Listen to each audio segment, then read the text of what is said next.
Veg වෙතට ඔබව සාදරයෙන් පිළිගන්නවා. අද මම හදන්න බලාපොරොත්තු වෙන්නේ මෙතන තෝෆු.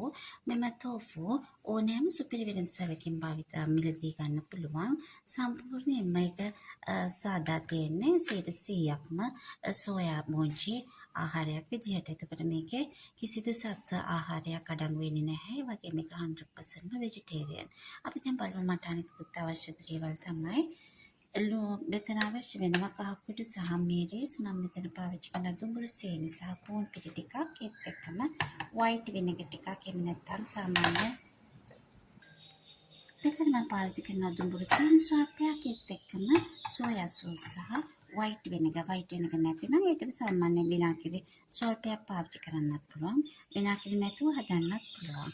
මුලින්ම මම කරන්නේ මේ තෝෆු එක කුඩා කැබලි වලට කඩලා ඒකට මික්ස් කරනවා කෝන් පිටි, ඒත් එක්කම මිරිස් කුඩු පහ, ඒත් එක්කම ලුණු දාලා ඒක ටික වෙලාවක් තියාගන්නවා. ඒකේ මේ ස්පයිසස් වල රසයකට උරා ගන්නකම්. මේ වගේ කැබලි කරගත්ත තෝෆු වලට මම දැන් එකතු කරනවා. මම එකතු කරගත්ත කෝන් පිටි ටික, ඒත් එක්කම මේකේ තියෙන මිරිස් කුඩු සහ කහ ස්වල්පය, ඒත් එක්කම මම ලුණු කුඩුත් එකතු කරගන්නවා. රස විදියට කෙනෙකුට අවශ්‍ය ප්‍රමාණයට ලුණු එකතු කරගන්න පුළුවන්. මේ වගේ පෑන් එකක් විතර තියලා මම මේ හදාගත්ත තෝෆු ටික හොඳට ඒකේ ෆ්‍රයි වෙන්න දෙනවා.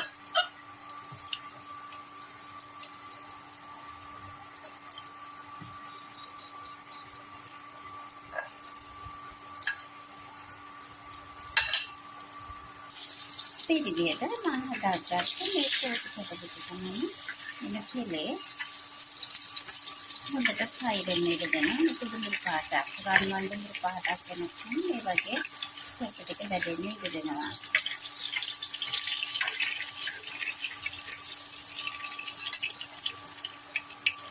මේ ආකාරයට ඔක්කොම තෝෆු ටික බැදගත්තට පස්සේ මට පුළුවන් මම දාගන්න ටික දුඹුරු සීනි ටික, ඒත් එක්කම මගේ සෝයා සෝස් ටික, මම කලින් දැස් කරගත්ත සෝයා සෝස් ටික, ඒත් එක්කම විනාගිරි ටිකක් ඒකටම පුළුවන් මේ වගේ එකතු කරගන්න.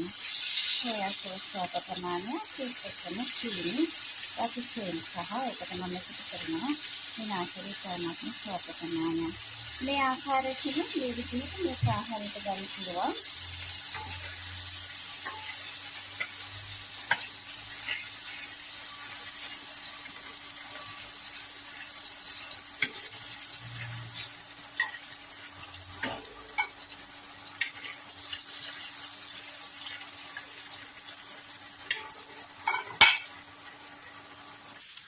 මේ තමයි අපි හදාගත්ත තෝෆු අපිට දිස්සන ආකාරය. මේකේ ගුණය සහ රසය තවත් වැඩි කරගන්න මම පාවිච්චි කරනවා මේ වගේ මම එකතු කරගත්ත සලාදයක්.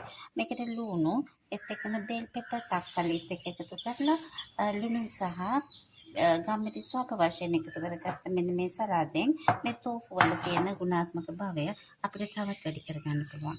මම මේකට භාවිතා කරනවා මේ කහ පාට බෙල් පෙපර්. මේ බෙල් පෙපර් වල තියෙනවා විශාල වශයෙන් විටමින් C ප්‍රමාණයක්. දෛනික විටමින් C ප්‍රමාණයක් ලබා ගන්න පුළුවන් මේ වගේ සලාදයක්. ඒත් එක්කම ප්‍රෝටීන් අවශ්‍යතාවය සපුර ගන්නත් පුළුවන් මේ වගේ තෝෆු කාරි එකකින්. එතකොට මස් මාංශ නැතුව මේ වගේ තාමත්ම සුලභව තියෙන, ඒත් එක්කම ස්වභාවිකව ලබා ගන්න පුළුවන් මේ වගේ දෙයක්. ඒත් එක්කම මේ සලාදේ තියෙන බෙල් පෙපර් වල විටමින් C විනාශ වෙනවා. මේක රත් කරලා හරි තෙලට හරි දැම්මොතින්. ඒක නිසා අපිට පුළුවන් මේකේ රසය සහ ගුණයත් එක්කම විටමින් C ප්‍රමාණයත් ආරක්ෂා කරගෙන මේක සලාදයක් විදිහට පාවිච්චි කරන්න. ඒක නිසා අපිට පුළුවන් මේ හදාගත්ත සලාදේ අපි හදාගත්ත බෙල් පෙපර් සහිත සලාදය මේ වගේ තෝෆුවකට දාලා අපිට පුළුවන් දැන් ඉතාමත්ම රසවත් වෙනවා. දෛනික ප්‍රෝටීන් අවශ්‍යතාවය වගේම දෛනික විටමින් C අවශ්‍යතාවය මෙතන තියෙන තක්කලි සහ බෙල් පෙපර් වලින් ඉතාමත්ම පහසුවෙන් ලබා ගන්න. වෙළඳපොලේ තියෙන මිල අධික විටමින් ද්‍රව්‍ය ගන්නවට වඩා ස්වභාවිකව මේ වගේ ගන්න පුළුවන්. මේ වගේ ක්‍රමයකින් අපිට අත්‍යවශ්‍ය විටමින් සහ ප්‍රෝටීන පහසුවෙන් ලබා ගන්න පුළුවන්. කාශ්වී වෙජ් සමග එකතු වෙච්ච ඔබ සැමට ඉතාමත්ම ස්තුතියි. අපි නැවතත් වීඩියෝකින් හමු වෙමු. ඔබට සුබ දවසක්.